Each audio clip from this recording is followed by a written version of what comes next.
Tonight at 10, we're live in Kyiv as the Russian advance across Ukraine brings more devastation and civilian casualties.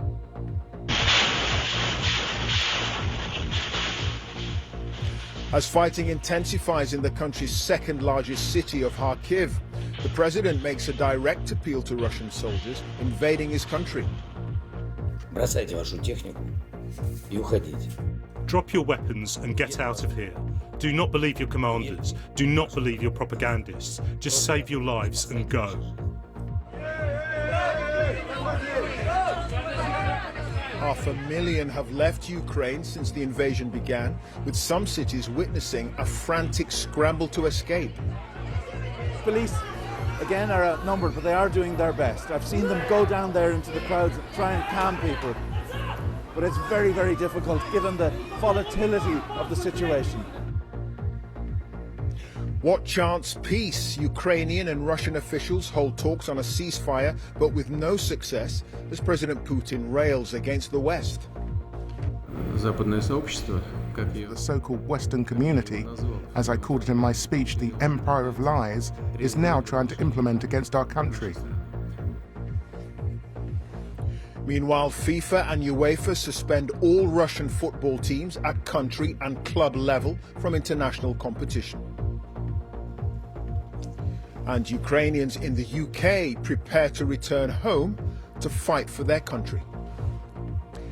Tonight's other main story on BBC News at 10, the grim findings of the latest UN study on climate change. Much of the impact of global warming is said to be irreversible, but there's still a brief window of time to avoid the very worst effects. And stay with us on BBC News for continuing coverage and analysis from our team of correspondents in the UK and around the world.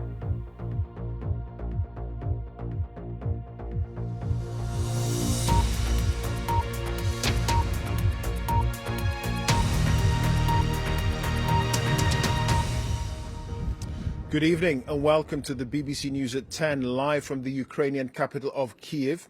It's one of several cities in the country holding back advancing Russian troops 5 days after their invasion. Meanwhile, negotiators from both sides in the conflict have been holding talks near Ukraine's border with Belarus. There was no agreement, but they've confirmed they may meet again later in the week. There's been more fierce fighting, leading to an exodus of refugees to neighbouring countries. There's been more fierce fighting that's leading to a real problem as far as civilians are concerned, because the United Nations says nearly 500,000 have fled so far out of the country to neighbouring authorities. The areas in red here also show the parts of Ukraine now under Russian control, with fighting highlighted in several key cities and regions. In a specially extended BBC News at 10, we'll have the latest from Moscow and analyse the impact of sanctions both on Russia and the knock-on effects for the rest of the world. But first, here's our international correspondent, Orla Gearin.